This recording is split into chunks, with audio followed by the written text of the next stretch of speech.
All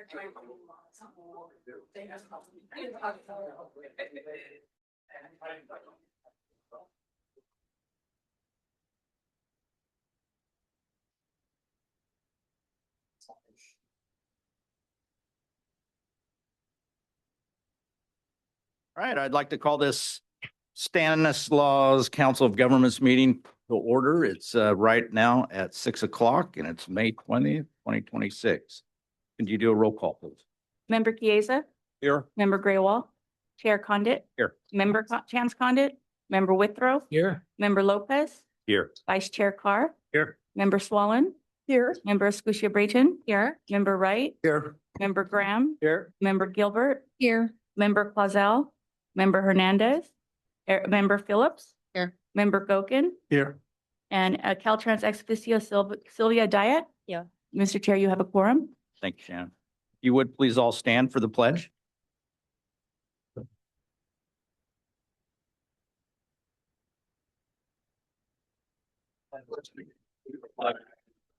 States of America, to the republic for which it stands, a nation under God, indivisible, with liberty and justice for all.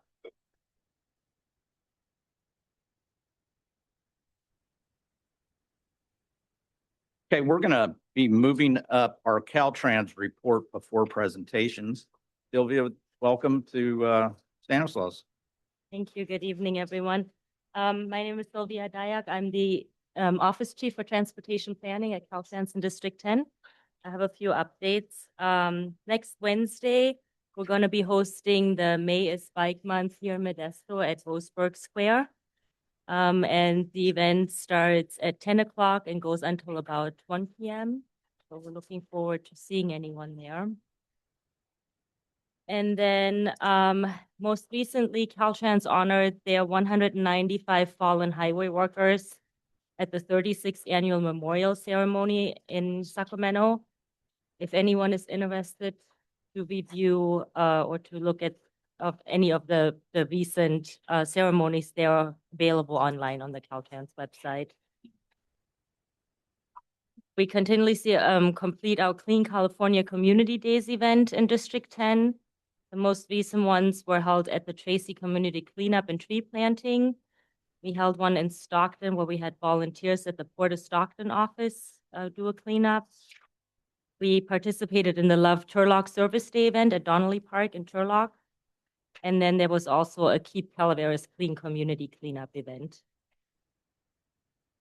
And then any of your constituents or if anyone has any complaints on any road issues in Stanislaus County, you can go to the Caltrans website and submit a customer service request. That request goes directly to our Division of Maintenance, and you will receive an intake number, and then maintenance will take care of that.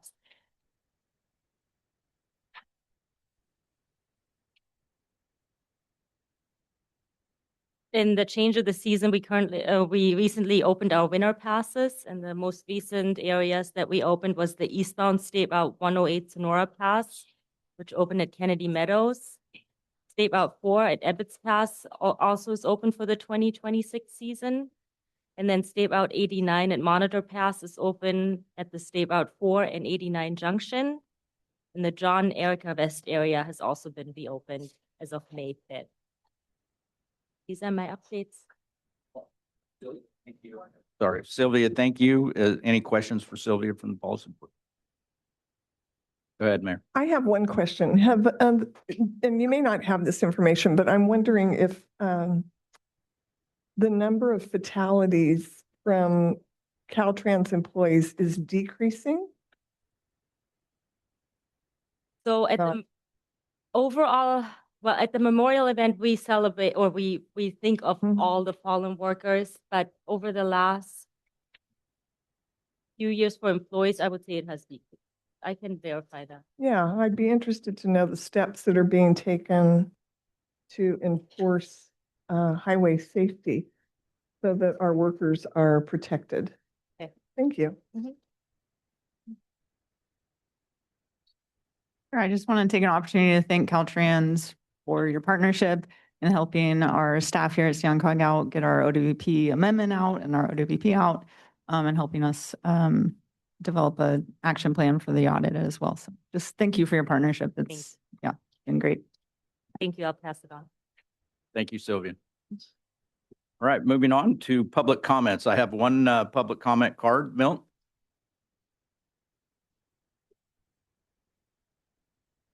Yes, good evening, Chair, Board, staff, and community members. Milt Treeweiler, I'm a lifetime Stanislaus County resident. And I just wanted to kind of have an introduction here, like what is the most important goal that we should have in our lives as people? Is it taking care of our family, our children, and our descendants, or is it making money? Something to think about. Also, there was a report of the population in the San Joaquin Valley, and you probably already know that Stanislaus County lost population in 2025. And being a farmland preservationist, I think that's good. But basically, it dropped just 0.2%, not a great money, but it did drop in Stanislaus County. And to preserve our farmland, that's good. Because then we don't need the housing to take up the farmland. When we are planning, we need to plan not just for the next 4 years or 5 years. We need to plan, I believe, for the next 25 years. Because there's so many things that are going to be changing in the next 25 years that if we don't start planning for them now, we're going to have a disaster later on, and our children and descendants are the ones who are going to suffer. So I'm just going to point out a few things here that will be affecting us. I talked to you before about AI and robotics, and I told you at that time it's going to be estimated to be 20 to 40% unemployment just because of AI.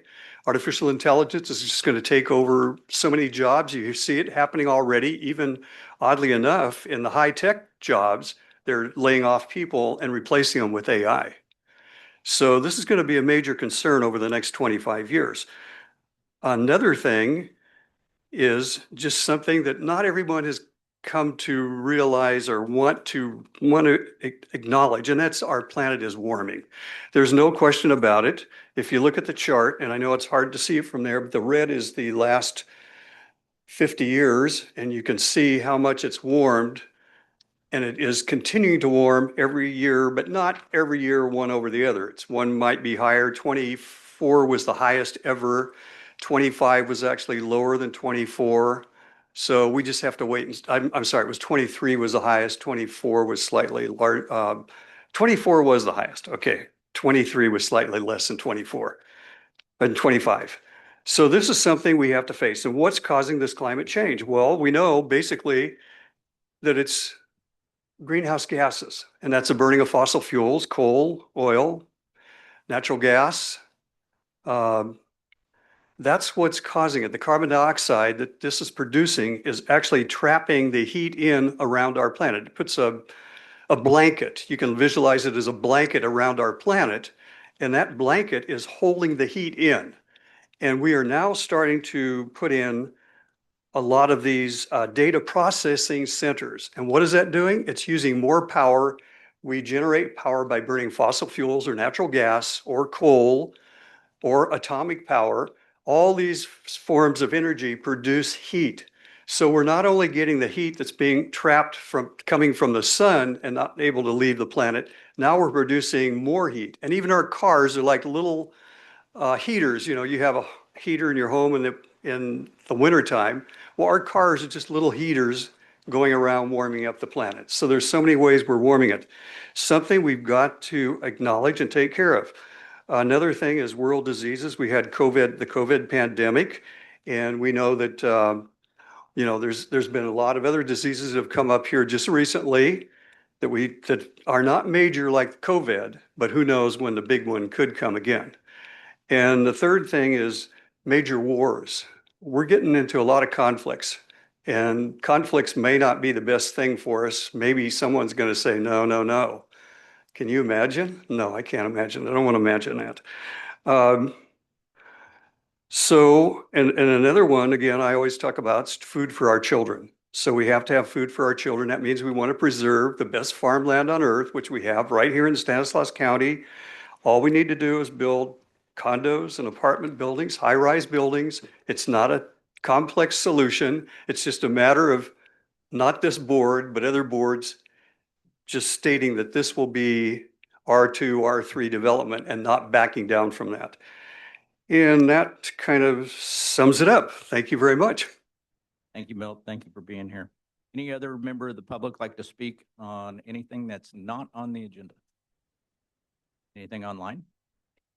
I'm going to go ahead and close public comment and move to presentation.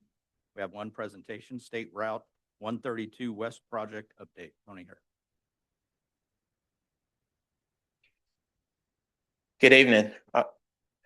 Chair and board members, my name is Tony Harris, Manager of Strategic Project Delivery here at StanCog, and I'm here to give you a status update on State Route 132 West. Next slide, please. To orient you on the project itself, you'll see in blue the portion that ties into 99 and was actually constructed by the city of Modesto and is currently open to traffic, and it goes out to Dakota. What you see in dashed red lines are the extension from Dakota out to Gates. And ultimately, the interchange at 99 and 132 will be built out with direct connectors. Next slide. So to simplify, instead of talking about different phases, these are the different logos for the various different projects and how they would fit together from a puzzle perspective. Currently, right now, the team is working on the design and right-of-way acquisition for two of the projects. One of them is the 99-132 interchange, and the other one is the extension of the existing two-lane expressway from Dakota out to Gates. Ultimately, it will become a four-lane facility that will be built out all the way from 99 to Gates. Next.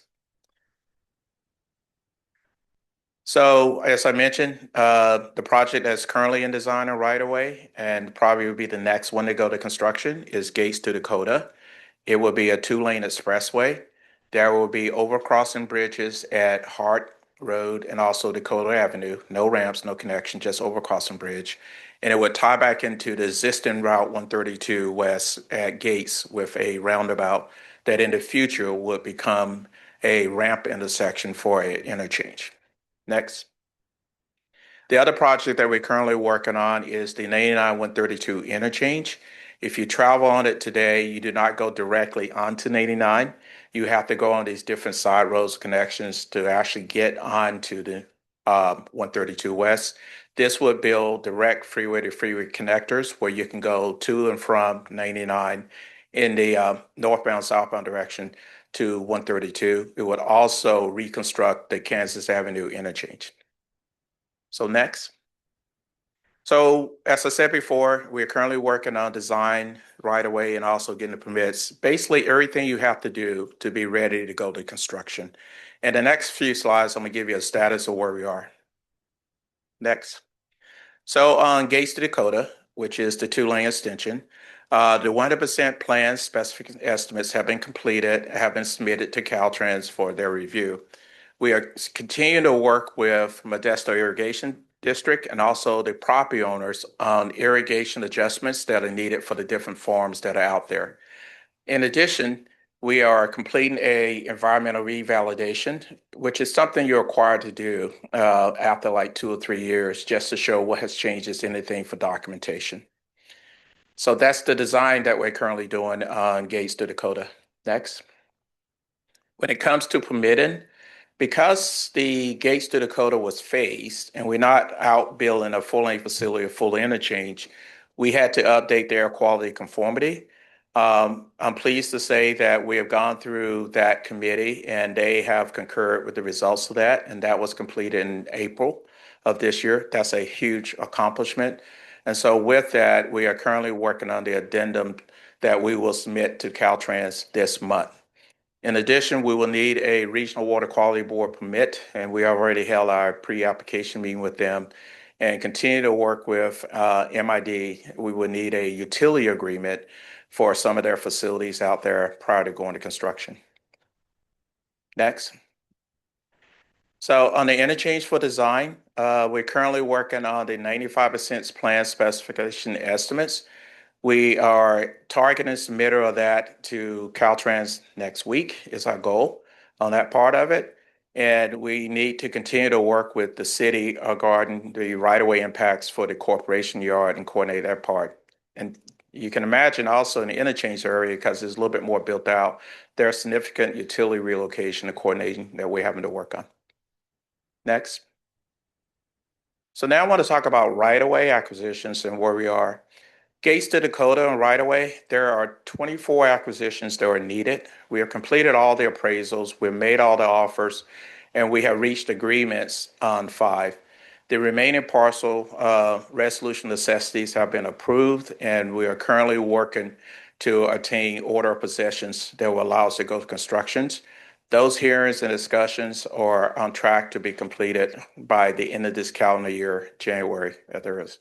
When it comes to relocations, there are 2 residential relocations that are needed in that area, and there's 2 businesses as well. Next. For the interchange, 99-132 interchange, there's 41 acquisitions that are needed. 33 of the appraisals have been completed, and we have made 31 offers to the property owners. We have reached purchase and sale agreements with 17 property owners out there that either have completed escrow or currently going into escrow as we move forward. There are 27 residential relocations needed. Some of those have been completed. We continue to work with the ones that we reached purchase and sale agreement on, and there are 15 business relocations needed as well. Next. So from a community engagement perspective, had the opportunity to present to the Chamber Economic Development Committee in February. We still look for opportunities to get out to the community, such as the farmers market and those different phases. We have also created very specific fact sheets for the phases.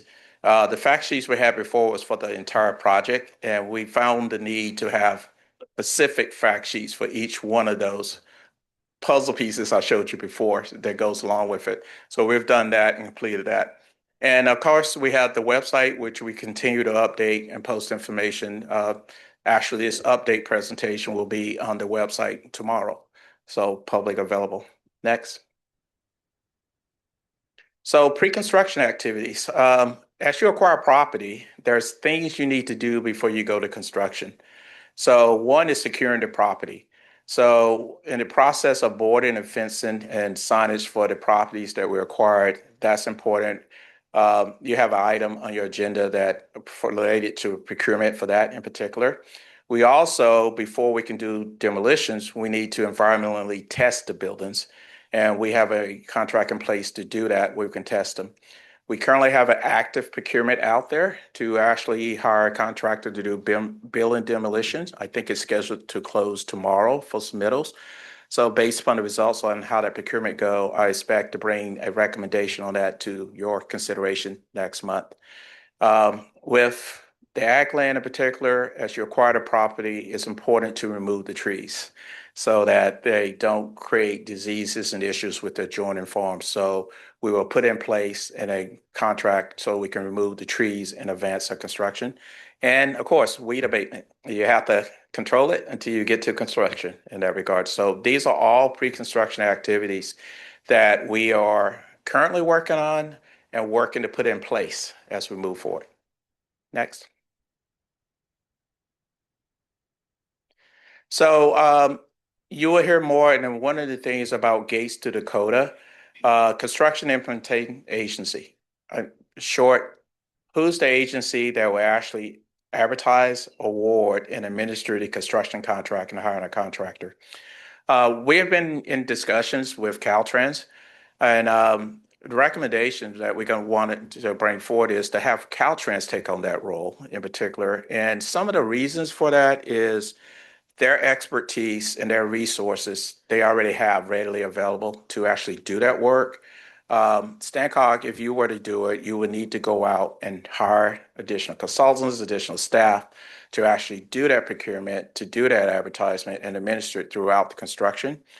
When the California Transportation Commission awarded Trade Quarter Enhancement Program funding, One of the eligible uses of that funds is construction administration. So we're able to use a portion of that funding to cover Caltrans activity if they were to do that. The other piece that I think is as important is, Stancock is building this roadway for the state and building it for Caltrans. And with Stancock were to be the entity to advertise, award, and administer, we could not really engage and to talk about transferring right of way until all the construction was done and Caltrans had signed off on it. Well, on Gates to Dakota, Caltrans owns quite a bit of that right of way already. And so what we're acquiring is the other piece. Our intent is to engage in discussion with Caltrans doing construction, because last I checked, I didn't think Stancock was really into owning properties for a highway, and you really want to get into the ultimate entity, Caltrans, who will operate and maintain it. In order to do that, there are some additional pre-construction activities that Caltrans will need to do. You saw earlier, I mentioned the 100% PS&E package been submitted to Caltrans. For Caltrans to advertise it, we have to do additional work. They have to do additional reviews to ultimately turn that into what is kind of the final package that could be advertised. They would do the contract bid and the preparation, award, and construction. In order to do that, there would need to be an amendment to the existing agreement between Stancock and Caltrans. And the cost of the effort would be something that would be funded by Stancock. And there's an item on your agenda later today that we will talk more about that. So next. So project schedule. We have revised the schedule, and the reason for revising the schedule on Gates to Dakota, as we got into discussions with a lot of property owners, it became very logical to ensure that the property owners could complete the 2026 harvest season. Our previous schedule, we basically would have been taking out your orchards and stuff in the middle of the harvest, all right, and paying damages for doing that on top of it. So taking this approach works best for the property owners out there and also for us. And so with the harvest season going into October, November, that was adjustment. The other part is, it takes time to go through the court system to get order of possessions. As I mentioned earlier, I think the last one is targeted around the end of this year. So one of the things that we are doing is submitted a request to the Transportation Commission. You're allowed to do a request one time up to a maximum of 12 months. And so otherwise, they would have to allocate the construction funding next month. So we have submitted that request for their consideration. And then with the interchange, as you see, we still need to work in developing the funding for the construction. And so we made an adjustment in the schedule to better align with upcoming upcoming funding opportunities. So next. So what is the schedule? So the schedule is for Gates to Dakota. Ready to list basically means everything's done so you can advertise for construction. All right. So our current target for that is January 2027. The controlling feature for that is the right-of-way acquisition that I talked about. The CTC construction allocation, that's actually a mistake on this slide that I noticed earlier. The commission does not meet in April. They meet in March and May. All right. So if we're able to get ready to list done in early January, we'll be able to go get construction allocation at the March meeting. If it's like mid-January or later, it will have to wait because of the preparations to go to their May meeting. Working with Caltrans to begin construction will be in August 2027, and it's about a 2.5-year construction time period. With the interchange, we're showing ready to list as October 2027. A lot of the thinking with that is being able to show and demonstrate that it'd be ready to proceed to construction in the upcoming SB1 funding cycles. You compete better if you're able to deliver in the early years. And that will have construction beginning in August 2028. And again, it's about a 2.5, 3-year construction period. Next. Okay. So the estimated cost for Gates to Dakota is $77 million. It is fully funded based upon what we know today on the trade quarter funds from the state of $67 million, and there's measure money. We would use a portion of the $67 million for Caltrans administration, and then instead of using measure money to pay for it, we use that measure money to help pay for work to be done by the contractor. Next. And then the interchange project has an estimated construction cost of 256 million. And there's potential sources out there is federal, state, and Measure L. And one of the things we'll be doing is working on our actual funding plan and discussion. Next. So next steps, Dakota Gates, amend the PS&E contract, PS&E cooperative agreement. That's an item on your agenda later today. CTC time extension approval, that is on the CTC agenda for the last week of June.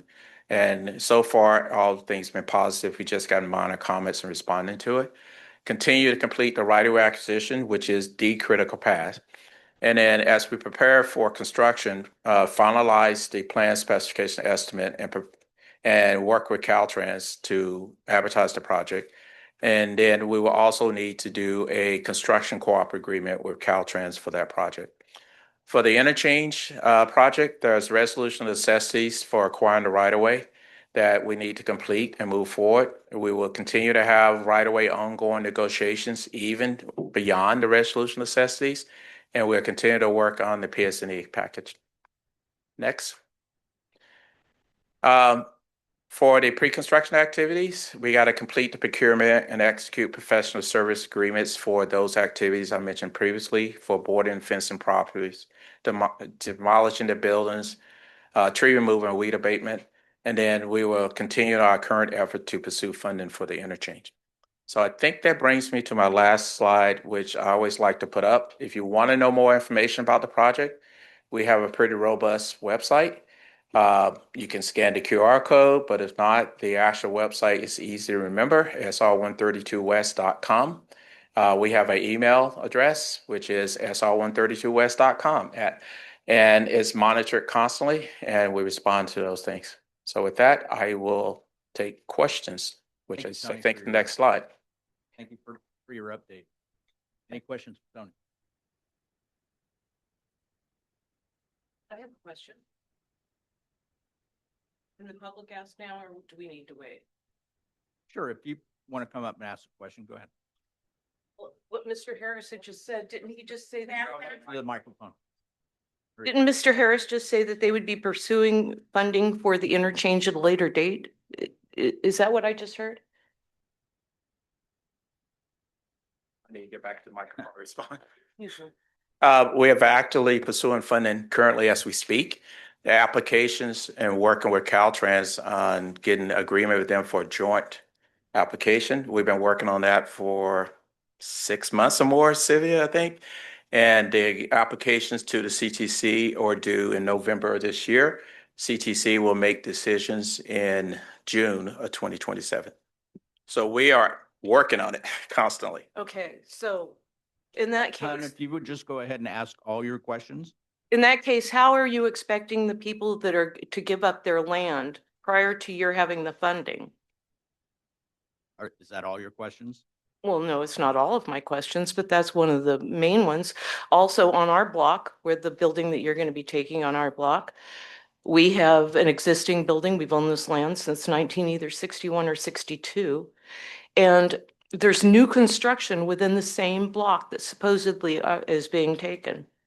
And I don't understand how our building can be taken and new construction being allowed to continue. Hunter, are you part of the RONs that we're going to be discussing tonight? I'm part of Valley Carson's B. So we'll have you come back up during that time to ask those questions. Okay, Part of the RON. but thank you. Thank you. Any other questions from the policy board? All right. Moving on to consent. Any policy board member like to pull any consent items or comment on any consent? Any member of the public that would like to comment on any items on consent? Anything online? Okay. I'll entertain it, bring it back to the policy board for a motion. So move. Second. You get that, Shannon? Yes. All in favor, say aye. Aye. Any opposed? Unanimous. Okay, moving to discussion items. Consider and adopt a resolutions of necessity to acquire real property or an interest in real property by eminent domain for the State Route 132 West project for the following parcels. And they are listed in the agenda. Tony. Again, Tony Harris, Manager for Strategic Project Delivery, and I'm here to make a presentation related to the resolution necessities for the 99-132 interchange project. So if you go to the presentation, please. Keep going. Next slide. So the presentation, I will walk through the project descriptions. I will go through the resolution necessity required considerations. I will go through a summary of what those resolution necessity findings are and then present staff recommendation for your consideration. Next. The project overall, as I mentioned before, is State Route 132 West, Needham Street to Gates. It goes from 99 to Gates Road. And ultimately, it will be a 4-lane expressway facility with interchange at the 99 at Carpenter Road, at Hart, and also ultimately at Gates. Next. Tonight, in particular, we're presenting resolution necessities that are related to the 99-132 interchange. And the scope of that interchange and project description is to build freeway-to-freeway connectors with 99 to and from the south, and also reconstruct the Kansas Avenue interchange improvements. Next, please. This exhibit, and I will go through these later in detail, but it shows in brown those areas of right-of-way that are needed for the construction of the interchange project. Some of the acquisitions are full, some are partial in particular. Next. So in considering a resolution necessity, in order to adopt it, the board is asked to consider and find for each of the resolution necessities. So you have to do this for each of the properties. Is find that the public interest and necessity requires the project. Also, that the project is planned or located in a manner that is most compatible with the greatest public good and the least private injury. That the property sought to be acquired is necessary for the project, and that an offer has been made to the owners in accordance with the government code, and the section is cited there in the presentation. Next. Public interest and necessity require the project. The State Route 132 West project, it will improve mobility through the western part of the county. It also improves capacity for the regional movement of traffic and goods. It improves the circulation of local roads and the connectivity to 132, and provides route continuity between 99 and 132. Next. The project is planned and is located in a manner that's most compatible with the greatest public good and least private injury. The draft environmental document considered 3 alternatives, including no bill. The planning and analysis of the alternative took place and included community input to ensure all of the impacts were considered and weighed and mitigated to the greatest extent possible. Caltrans approved the CEQA NEPA environmental document and route adoption on March 2nd, 2018, at which time they confirmed that alternative 2 would be the State Route 132 West preferred alternative. Next. Property is sought to be acquired is necessary. That is a list of the project properties that are for your consideration this evening.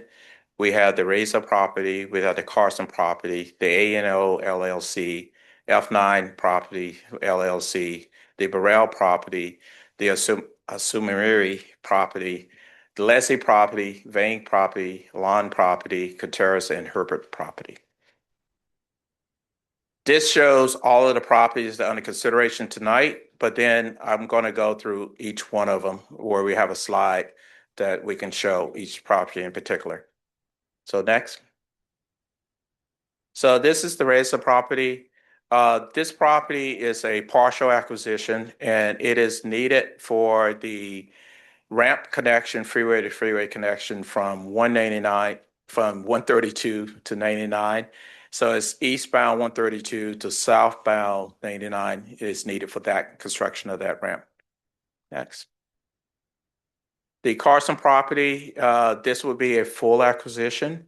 And this project is needed for the actual northbound 99 to westbound 132 connectors as part of the project. The A&O LLC, this again is a full take property. This is needed for the northbound 99 to westbound 132, but also as part of the project, we're required to construct drainage basins to go along with it. Next. The F9 property LLC, similar to previously, this is related to northbound 99 to westbound 132 for the ramp construction and also related drainage basins. Next, please.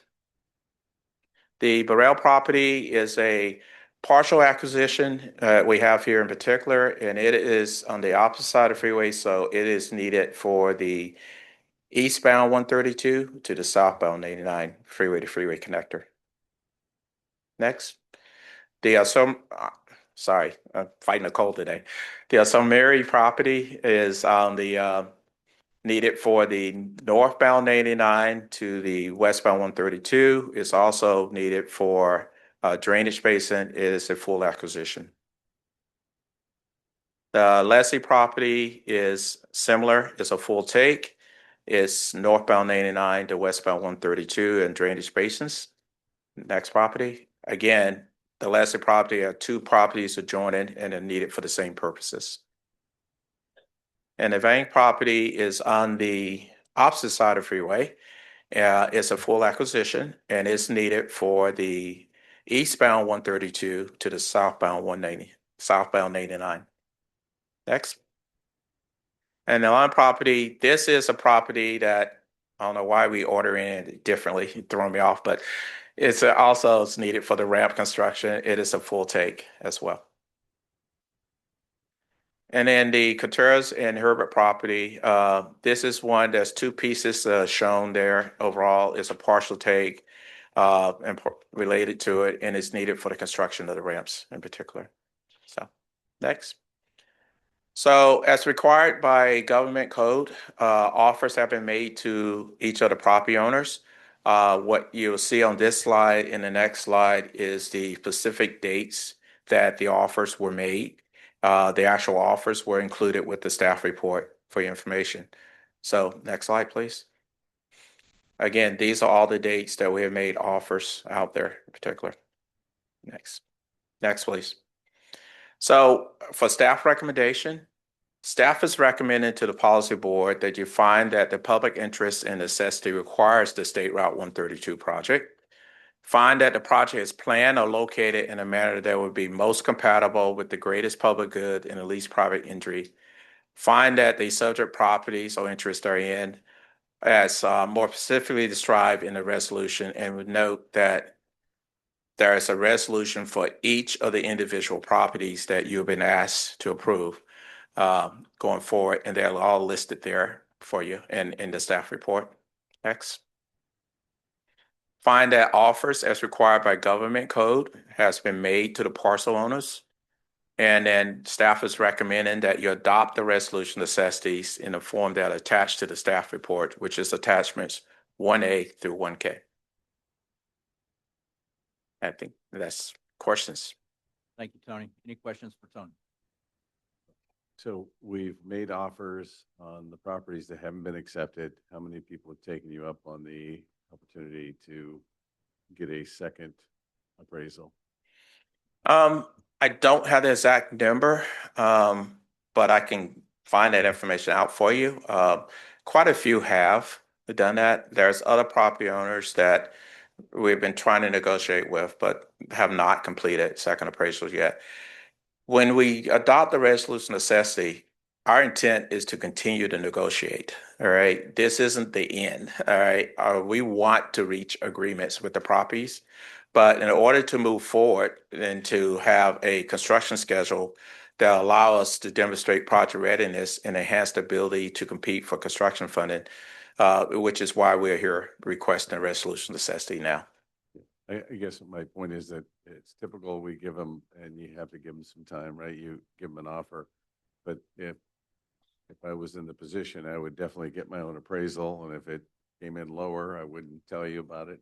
And that would be typical, but that's pretty smart, but I want to make sure people take advantage of that and they're just not trying to drag out the process. And that's what brings us to where we are today. And as part of the offers, we provide information to say you're able to get your own appraisal and be reimbursed up to $5,000. Thank you. Go ahead, brother. Thank you, Chair. And you may have to go back to the one of the slides. I believe it was the Larry Leslie slide where there's two parcels. Both you indicate there's full fee, but I thought that wasn't that one then. It was one of the ones that you did not acquire the entire parcel. You acquired just part of it. One of them was. And can you just scroll through the different Yeah, parcels keep until we going. find the one? No, keep going, go. Okay. My question is, what remains that was not purchased or in the process of being purchased by us?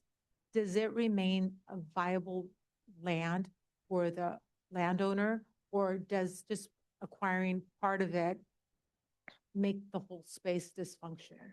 So I was just reminded that there's only two partials in this list. It's Reza and the Coteras, Herbert, put that on the partial ones.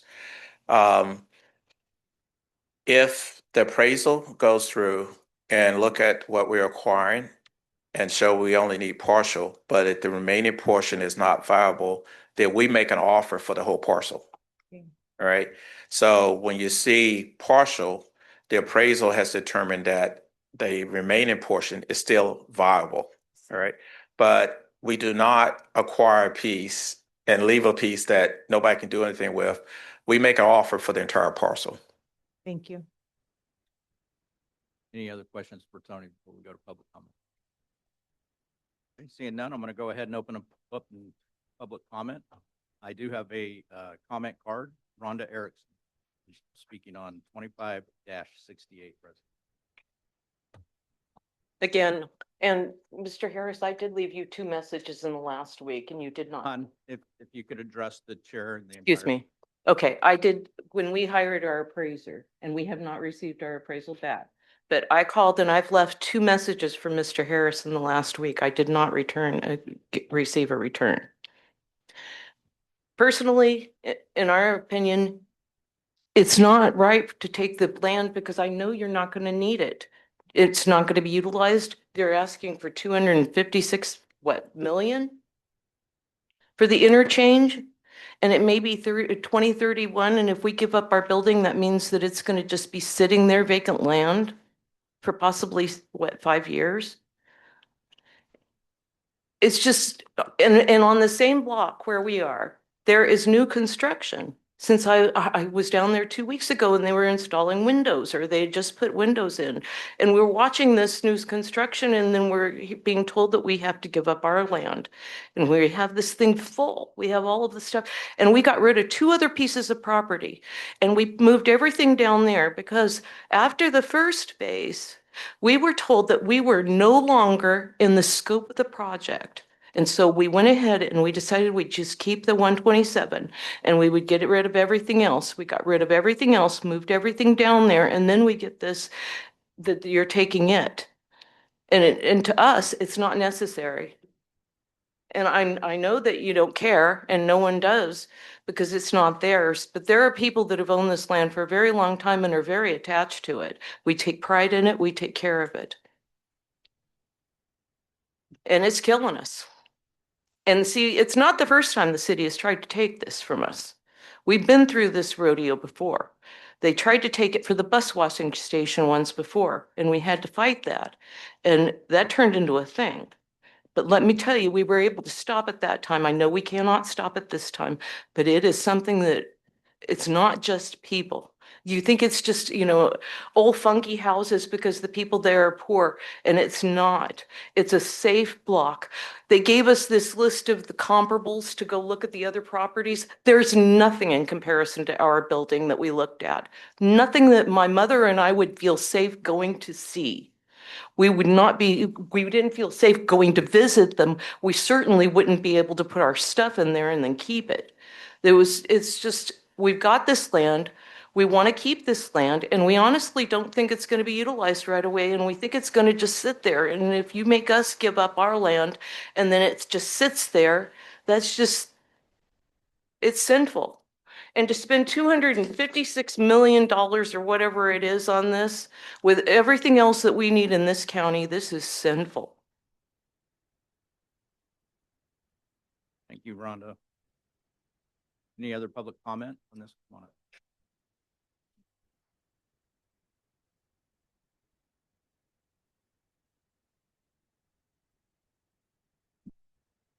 Hi, my name is Carolyn Newman. I'm with the Stanislaus County Taxpayer Association.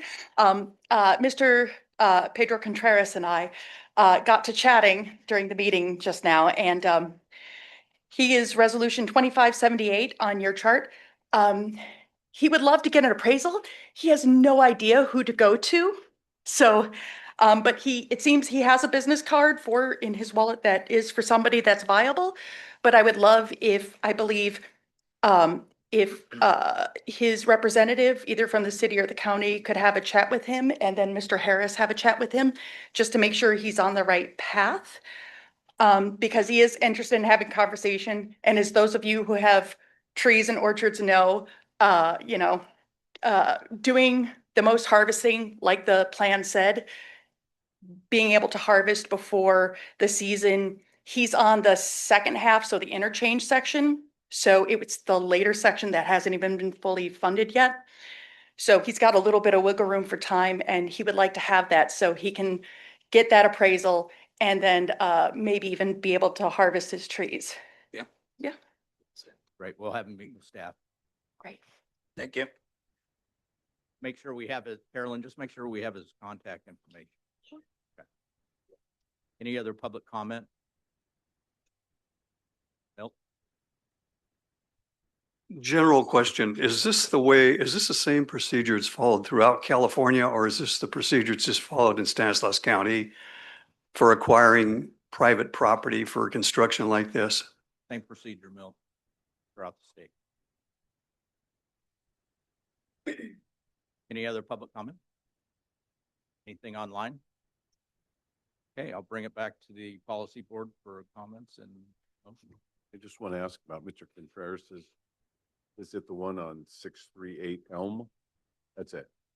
And you're talking about trees, but I don't see any trees. He says he has a few trees. Oh, come on up. Looks like, it's okay. Fruit trees, he's got something on the land. Okay, there's no problem. So he explained to me he has a few trees, and there's a part of his land that would just be used for construction purposes, for holding vehicles and such. So he would still have ownership of that would be relinquished back to him at the end of construction. And so I'm not sure where the trees and all that stuff are, but he is interested in being able to take advantage of them as long as he can. Thank you. Did you have further? No, I just want to make sure that he gets to the right person. So we said staff, but staff? We got his contact information before he sat down, and we'll be following up with him. I know mine have been in contact with him, but I will also make sure I personally follow up. But I want to ask, do you have a conflict in telling him where to go to get a second one? Or That is something I need to sort out because, it doesn't quite feel right that I'm acquiring your property and I'm going to tell you to go somewhere. And maybe there's a list of different appraisals or something that we can provide that he could pick from. So, but we will find a way. Any other questions, Terry? Yeah, no questions. I've said this before, as we've gone through this Ron process, we say it all the time at the Board of Supervisors meeting. We have to do this often. And Rhonda, right? I want to make sure Rhonda and your mom. So Went through the whole thing with this last time. So you don't want me to respond? I'm just telling you, you guys told us that this was not in the scope and here we are. So all I want to just respond to is your comment, mainly that we don't care. And I'll tell you, we do care. We all live in this community too, and we think about this and we deal with this as if this was going to happen to us. And we just want to, it's the hardest thing we do. And it's not something that we enjoy doing or a lot of times want to do, but there is necessity for these things. And, you also mentioned that you're afraid you're going to have to get rid of your property and nothing will happen for 5 years, maybe. The majority of the land for this individuals had to give up 60 years ago. Majority of the right of way was purchased 60 years ago by the state. And finally, here we are trying to do something. And I can tell you in that 60-year period, and not to make this that it's not terrible for you to have to give up your land, but in that 60-year period, hundreds of people have died or been seriously injured on the road that we're trying to improve here.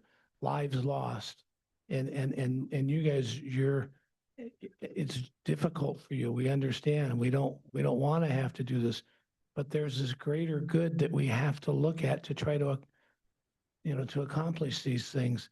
And unfortunately, things like you and the other individuals over the last 60 years ago who gave up the majority of the property, it was for a greater good, was what we thought at the time, to try to make this community better and try to save lives.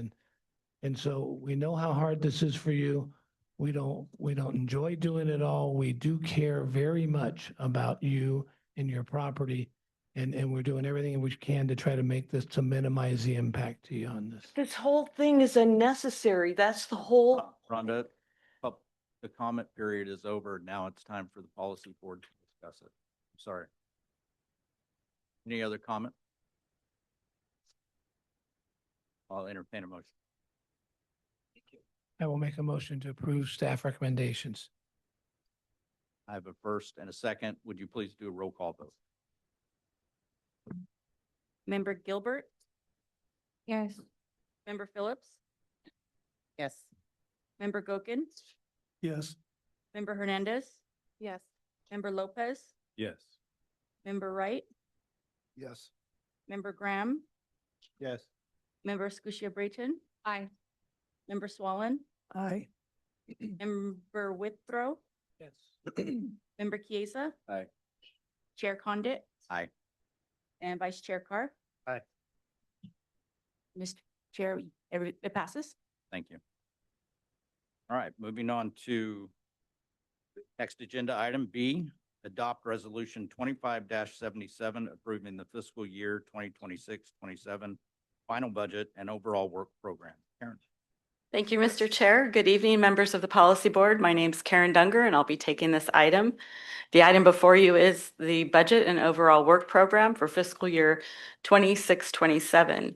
And the overall work program is a document that identifies projects, work tasks, and work products that are required of an MPO.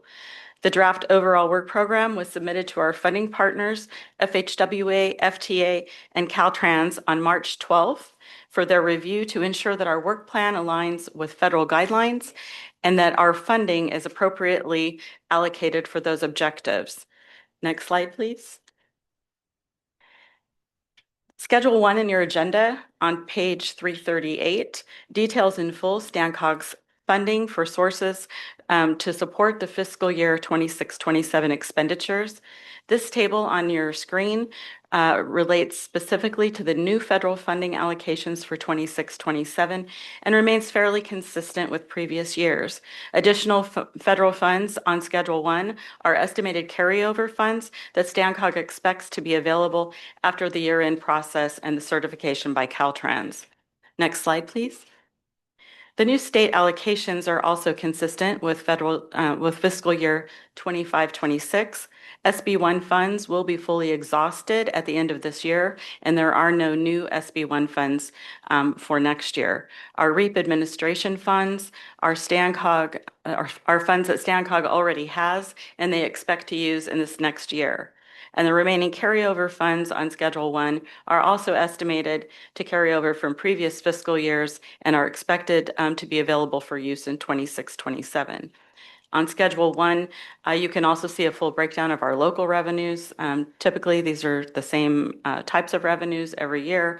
We have our local LTF, our Measure L, dues and interest. These are consistent with last year. The one major change is that the building at 1407 is now empty, and we do not have tenants in there, so the lease income will be going away for this next fiscal year. Next slide, please. The work performed by StanCog planning staff is crucial to the Stanislaus region receiving federal transportation dollars. Employee retention and recruitment and experienced staff is key to ensuring that the mandated work is accomplished and will provide timely and quality work product. Schedule 2 on page 339 of your agenda outlines StanCog's operating expenditures. StanCog's salaries and benefits consists of a base salary to include a 3% COLA for established salary ranges and potential 5% merit increases for eligible employees. Annual increases are also expected for health and retirement benefits, and these have also been included. The fiscal year 25-26 salaries were reduced by $1.4 million in the final amendment for the fiscal year due to staffing shortfalls and hiring consultants to backfill those positions. However, these positions are expected to be filled during fiscal year 26-27, and we have now restored salaries and benefits for the 17 staff members. The projected salaries are $3.7 million for the next, which is an increase over last year's original budget of $944,728. Next slide. StanCog service and supplies remain consistent with last year as well, with an increase of $1,452. Next slide. StanCog's operating contracts are expected to see a decrease, as many of these contracts for fiscal year 25 were for augmented staffing and other contracts that are coming to an end at the end of this fiscal year and will not be carrying over into the next fiscal year. The total operating contracts for the COG sits at about $2.26 million. Next slide, please. Our projects are staying consistent as well. However, we will be adding an active transportation plan. Currently, you don't see that on this list because we are using staff time only at this time for that project. We're also adding a pavement management program for $525,000. Next slide, please. So the total budget for fiscal year 26-27 is $14,036,009. This is a total increase over 25-26 amended budget of $3,694,599. Next slide. So StanCog has received comments back from our funding partners on April 3rd of 2026. These comments have been incorporated into the final document that is available on the StanCog website. The link has been provided in your staff report, and StanCog has submitted the overall 26-27 overall work program to Caltrans on May 8th for their final review, and we have actually received full approval by Caltrans. StanCog will be resubmitting a full package once the policy board has approved by resolution our overall work program to Caltrans. And this concludes my report, and I'm available for any questions that you have. Karen, any questions? Thank you. Okay, thank you. All right. Any comments from the public? Anything online? Oh, sorry. I do have a question. Yes, the one slide that talked about restoring the positions, can I see that again? Salaries, may have could you missed go it. back to the Yeah. salaries and benefits?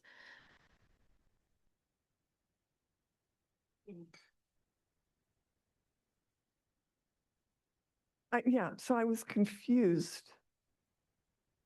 If we're restoring the positions, but there's a decrease.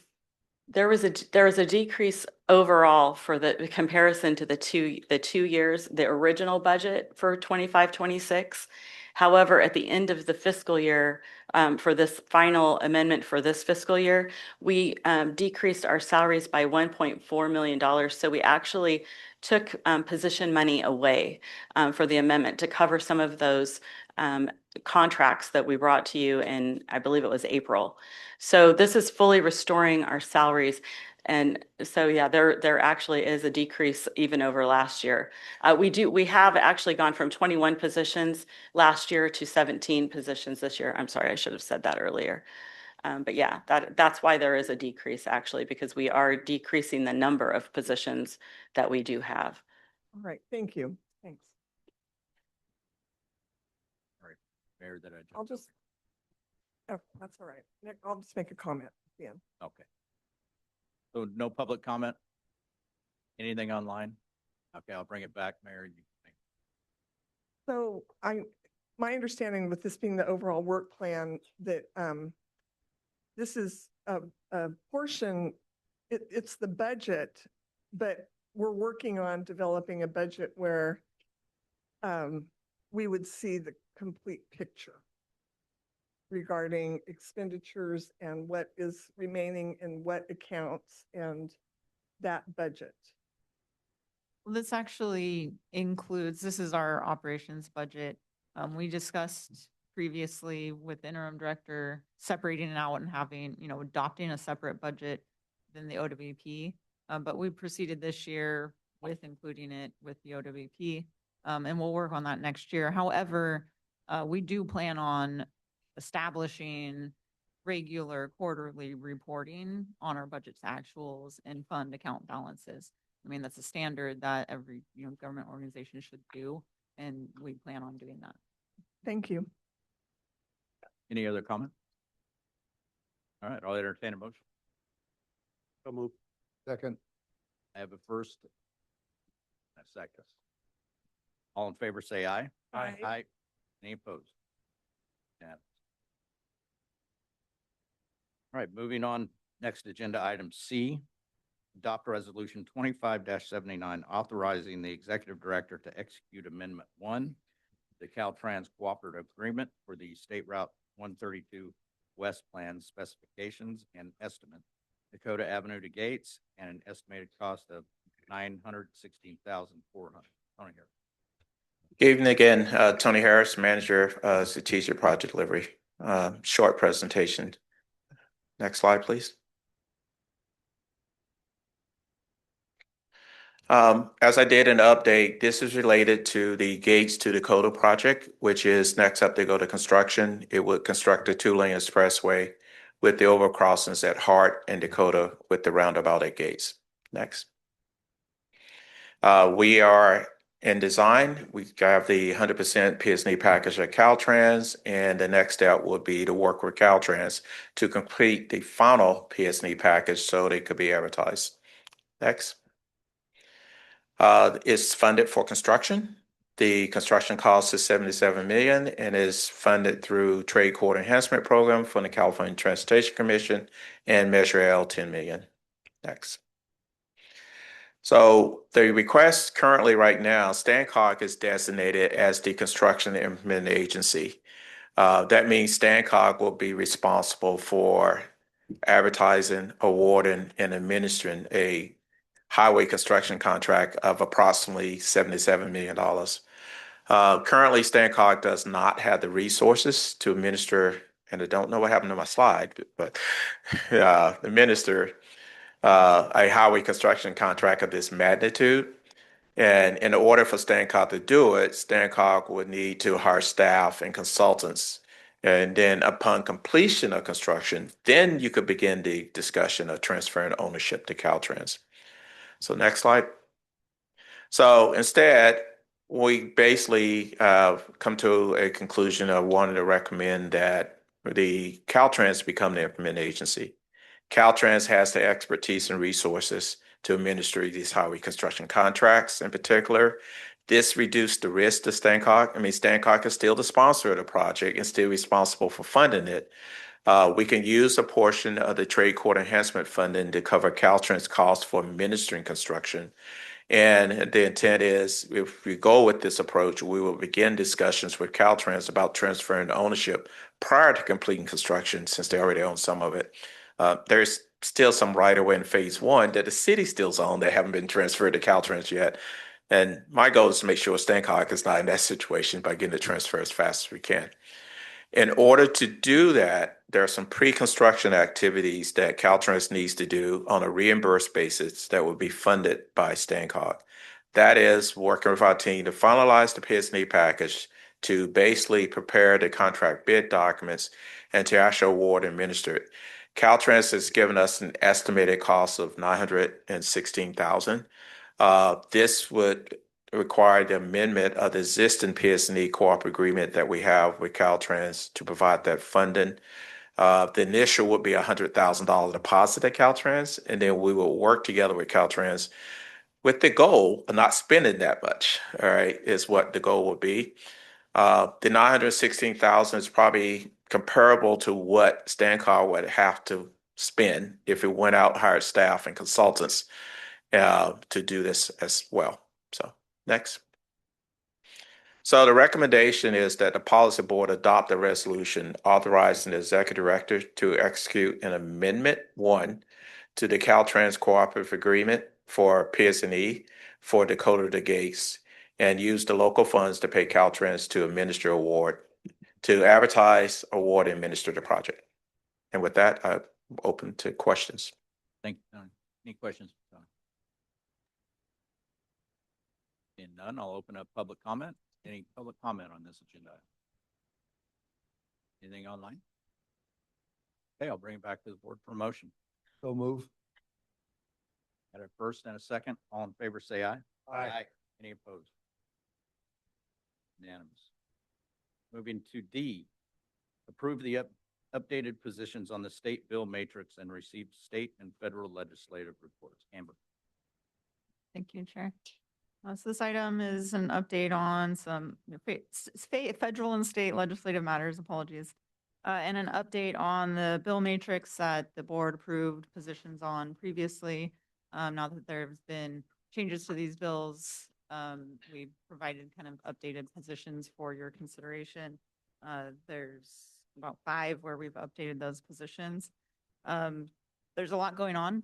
As you're all aware, at the state and federal level right now, year end, and with the May revise at the state that just came out. So a lot of analysis going on with that. And at the federal level, they just, the House Transportation Infrastructure Committee just released a draft text on the Surface Transportation Reauthorization Bill, which is up and due this year, titled Build America 250 Act. And so I've actually asked both our state and federal lobbyists to assist with providing some key updates at the state and federal levels. And I guess we'll probably start with Gus Corey at the state level, and then we'll move on up to the federal. Fantastic. Good afternoon, Mr. Chair and policy board members. Gus Corey, State Legislative Advocate. Good to be with you this evening. So it is high season in Sacramento right now as the legislature is contemplating legislation and the state budget, as Director Collins had just mentioned. So last Thursday, Governor Newsom had released his May revision to the January budget, and it was surprisingly good news. You may recall that last November, the Legislative Analyst's Office had projected an $18 billion deficit. Governor Newsom in January said it was more like $2.9 billion.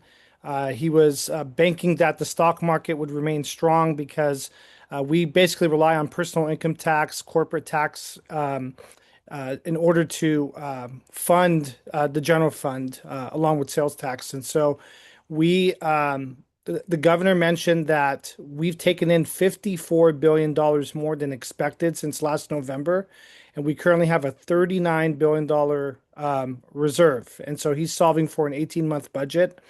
And so what's that mean for us as far as our programs that are impacted? Well, you might recall that last year, because there was a budget crunch, the legislature had required that the Greenhouse Gas Reduction Fund be responsible for funding some of the CAL FIRE activities. It was about $500 million.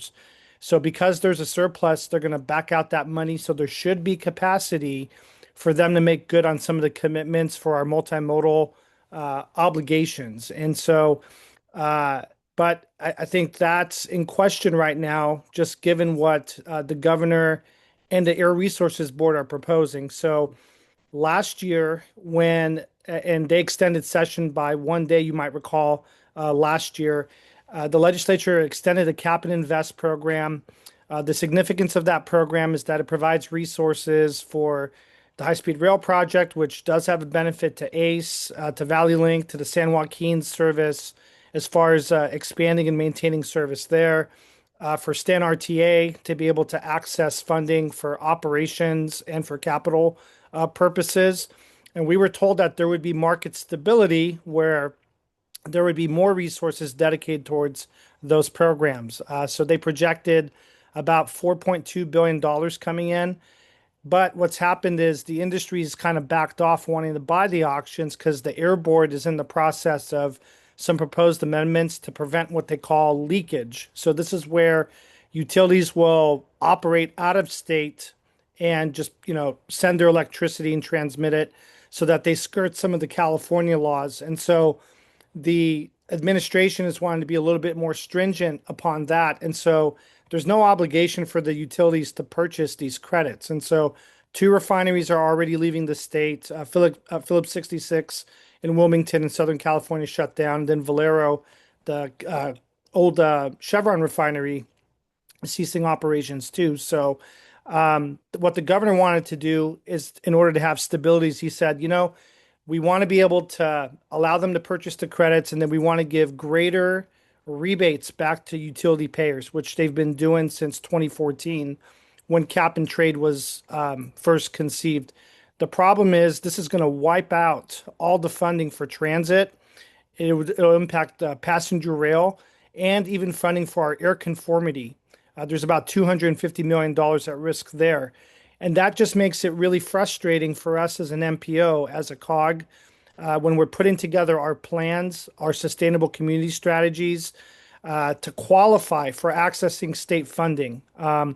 I did a tally just the other day, and since 2015, we've gathered over $1.7 billion worth of funding from the state. And that's because these are from competitive grants and such. And so what the legislature would be doing, it's really at the governor's direction, if this is to move forward, is they're going to hold your feet to the fire on complying with the air quality goals, but not give you the tools in order to get there. And so then that won't allow us to qualify to get funding for things like State Route 132, among other things. And so we've been working with a broad coalition of people, the California Transit Association, CSAC, the League of Cities, various operators across the state and MPOs to try to push back.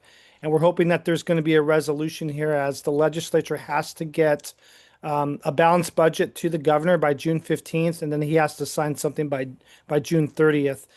There's a chance that they could work on this in the fall, but we'll see what happens. So the net of this is that the pie is shrinking. It's going to go from $4.4 billion to a $3 billion pot.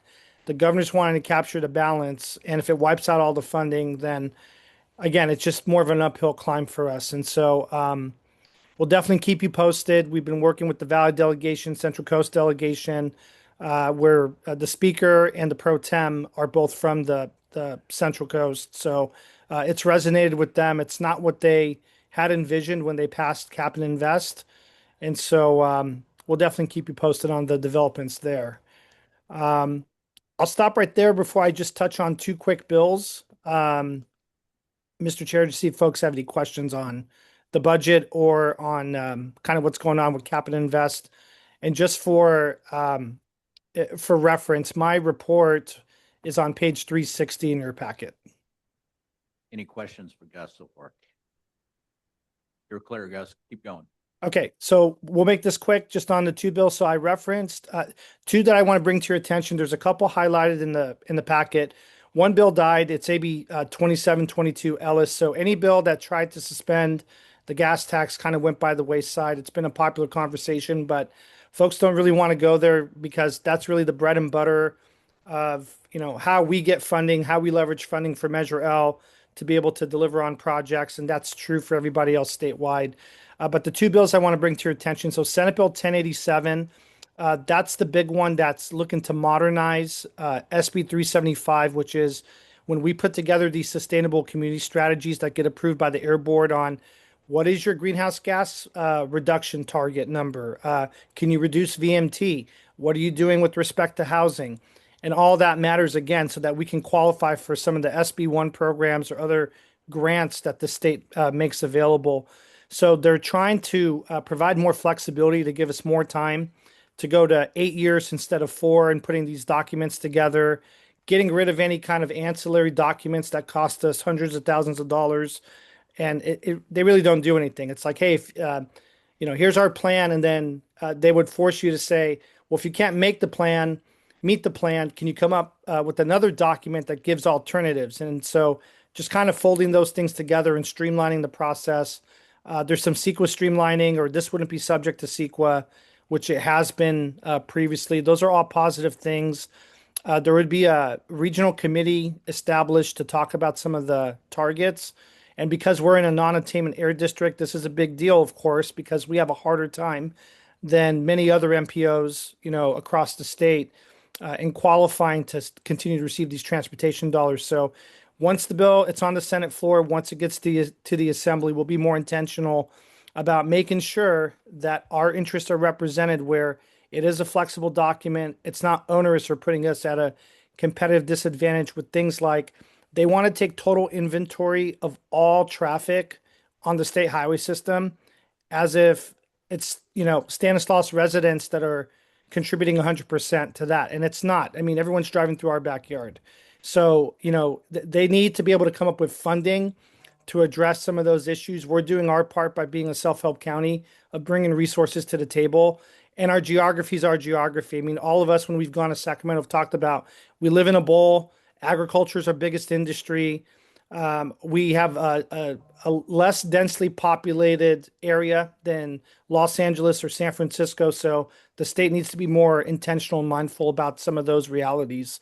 So we'll definitely keep you posted on that bill. And then the last bill, Mr. Chair, 2168.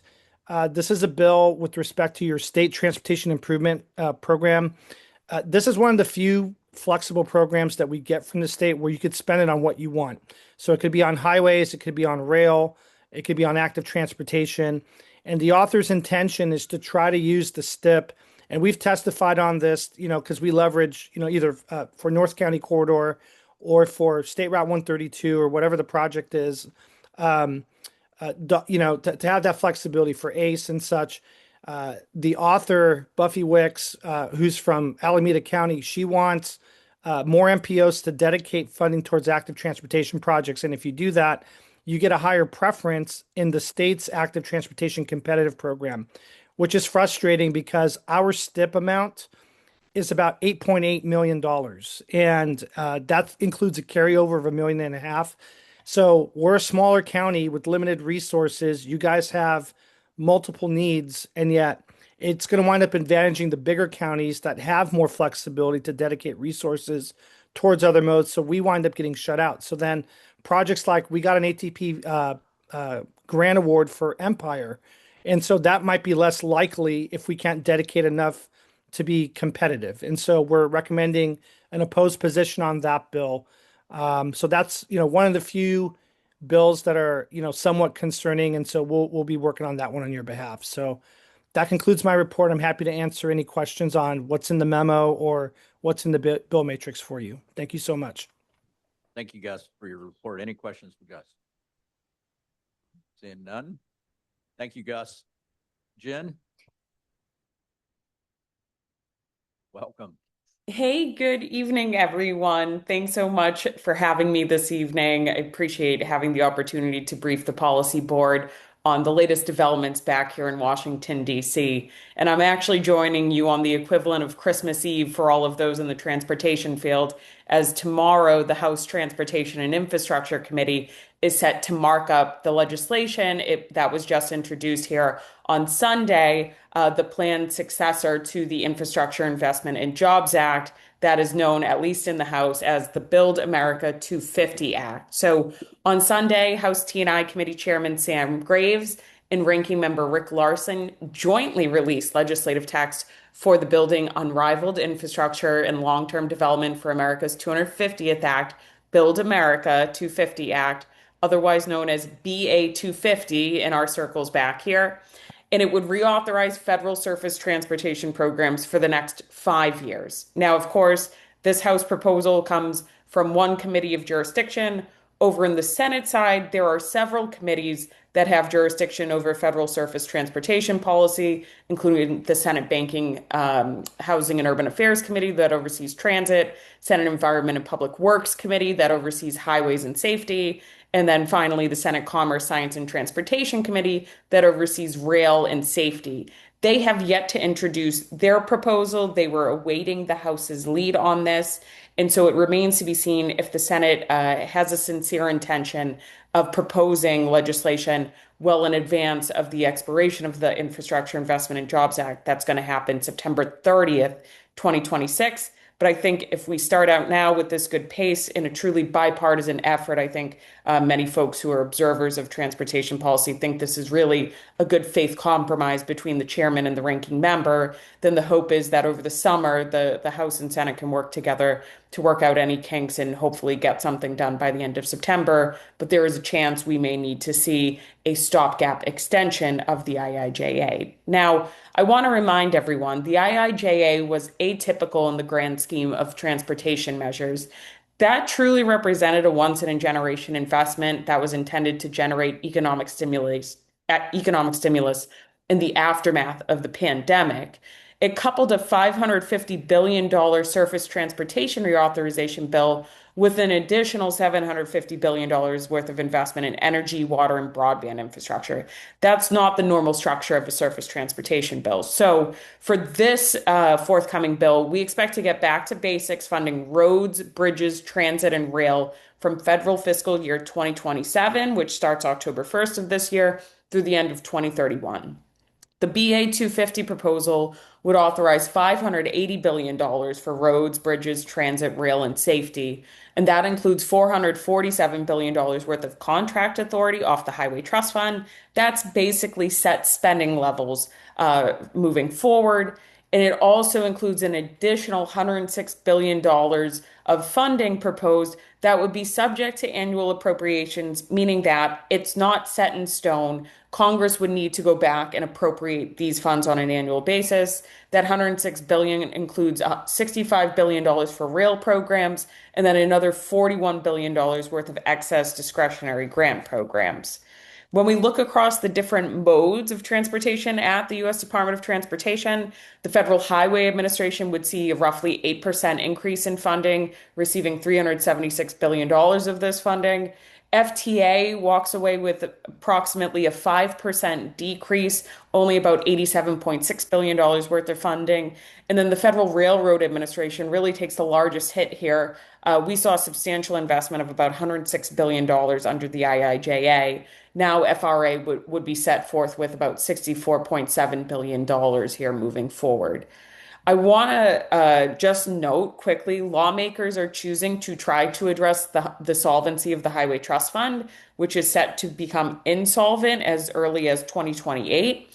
The legislation seeks to establish revenues or increase revenues by establishing a requirement that states need to collect an annual registration fee on electric vehicles starting at $130 per EV, and then a $35 registration fee for plug-in hybrids. Those fees would escalate biennially starting in 2029 and be capped at $150 for EVs and $50 for hybrids. Now, just looking at the policy agenda established by this legislation, it would reauthorize many existing grant programs, including the Build Grant Program that many of you are familiar with, the Mega Grant Program, which is intended to support very large infrastructure programs. It would codify the Safe Streets and Roads for All grant program that has provided support for Vision Zero pedestrian safety projects sponsored by local communities. It would reauthorize the SMART program, that's strengthening mobility and revolutionizing transportation for advanced technologies. It would also reauthorize the Consolidated Rail Infrastructure and Safety Improvements Program, known as the Christie Grant Program, and the Railroad Crossing Elimination Program. Some noteworthy additions would be the establishment of a new discretionary grant called the Surface Transportation Accelerator, or STAG grant program, that would support surface transportation projects across modes in local, regional, urban, and rural communities. Those grants would start at $1 million for rural areas or $5 million for urban areas, with a maximum award of about $25 million. And I know that StanCog and other Valley MPOs have advocated over the years of a greater emphasis for projects that support the movement of agricultural products to and from more rural communities. It's noteworthy that this program would include a 10% set aside for eligible projects that facilitate the movement of agricultural goods here. So that, to me, is a positive. This proposed law would eliminate the carbon reduction grant program and the Protect Formula grant program. However, it would add expanded eligibility for alternative fueling projects and for resiliency projects under the CMAQ program and the STBG program, respectively. It also eliminates the Reconnecting Communities program and Neighborhood Equity and Access program. Some noteworthy expansions of eligibility include Highway Safety Improvement Program, expanded projects to include adding bollards, connections of 2 or more existing segments of roadway safety infrastructure improvements, and digital infrastructure technologies. From the MPO perspective, I want to note that it would make changes to the Metropolitan Planning Program and actually allow additional new uses of funds, including for fiscal administration of your local projects, preliminary design, local technical assistance, any studies that are connected to transportation, and data procurement. So I think that's a value add from an organizational management perspective when it comes to MPP funding. And I think that one of the biggest aspects of this legislation is that it would establish a revised bridge formula program at $9 billion a year and authorize a new $2 billion a year bridge completion program. States would receive an annual formula apportionment based on several different factors. To address off-system bridges specifically, the formula program would require that Caltrans would need to put a 20% set aside of their funding amounts for off-system bridges. It also would require that Caltrans would need to set aside 25% of funds to run a competitive grant process for locally owned bridges toward that off-system set aside. The federal share for locally owned bridges would be 95%. That's great. That means a local cost share of only 5% here going forward. And the grant amounts would be at least $50 million with a federal share of 50% for on-system bridges for the national highway system. Grant evaluators would be tasked with considering factors like the average daily person and freight throughput, safety benefits, national or regional economic benefits of the project, and then to the extent to which the bridge is in poor condition or at risk of failing. And so I think these are important reforms under the bridge programs that are currently in existence. And there's more than $50 billion in total funding that would become available to support bridge projects nationally. The legislation also seeks to reimagine the FTA bus and bus facilities program, expanding it to include ferries and making the applicant pool larger without necessarily providing sufficient additional funding. I think that's one concern here. And then finally, we get into the policy area of project delivery and environmental reviews. I think there are several important common sense regulatory reforms included here in the legislation. It would seek to provide parity between federal highways and federal transit and federal railroad administration when it comes to property acquisition policies before NEPA reviews.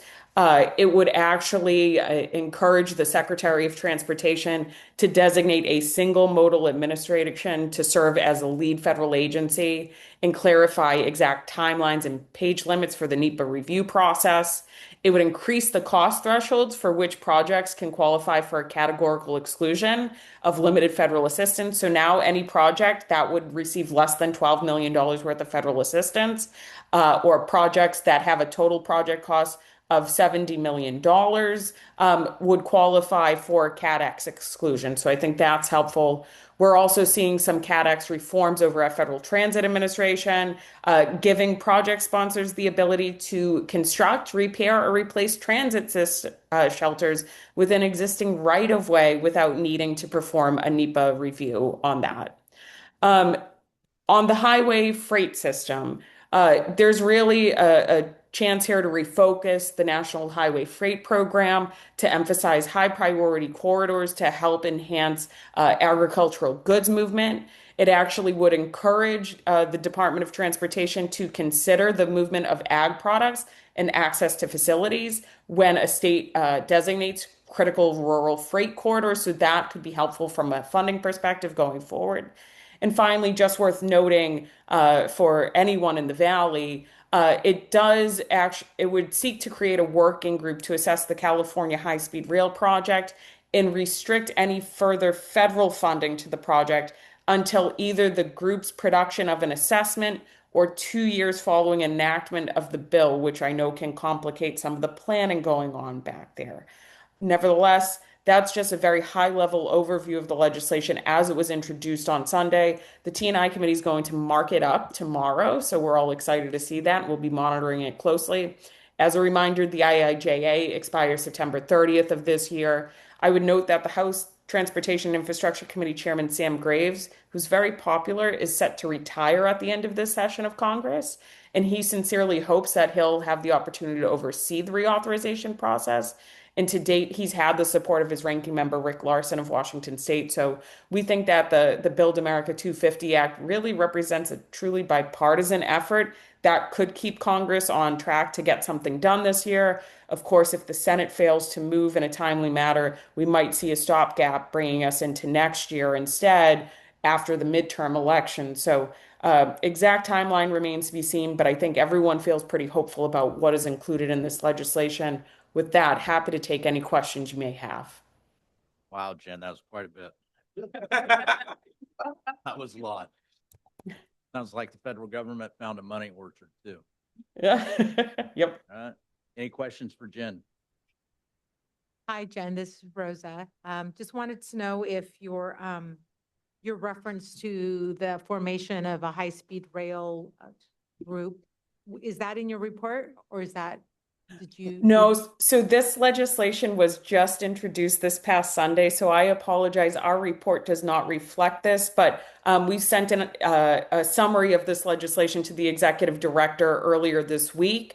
Once the markup concludes tomorrow, we will update our summary of the legislation to reflect any amendments, and that'll be forthcoming to you all on Friday afternoon once the markup is complete. So there will be an explanation of those sort of terms for the working group and the assessment they would be tasked with overseeing. Of course, I expect that the senators, Senator Schiff and Senator Padilla, may be more forceful over in the Senate, particularly considering they at least Senator Padilla serves on one of the committees of jurisdiction. So we might not see this show up in the Senate alternative proposal, but it's certainly interesting that we see it here in the House, and really no surprise given several members of the California congressional delegation and their roles in the majority. So we will be sure to monitor that closely. And again, I'll share an updated summary following the markup tomorrow.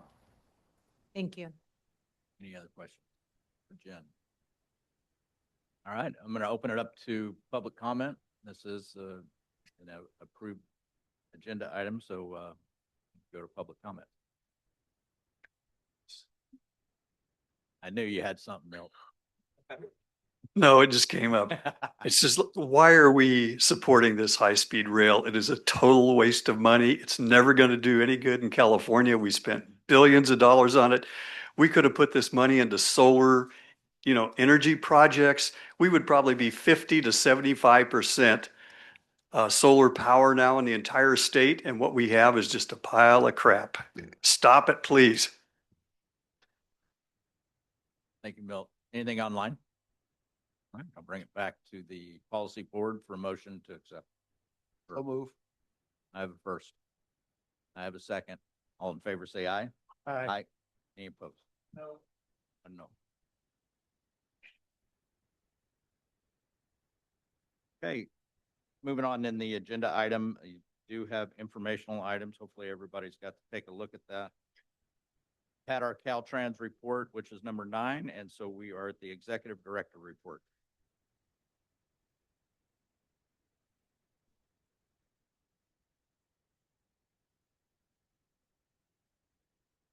Thank you, Chair. Yes.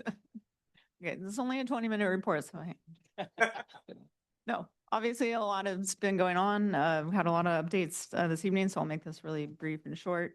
But over a month in, so been doing a lot of work with the staff, a ton of coordination with Caltrans, particularly on our amendments and 26, 27 budget. So thank you for passing that along so we can move forward on invoicing Caltrans and continuing our work here. Current recruitments, the finance director, we have our second round of interviews actually tomorrow.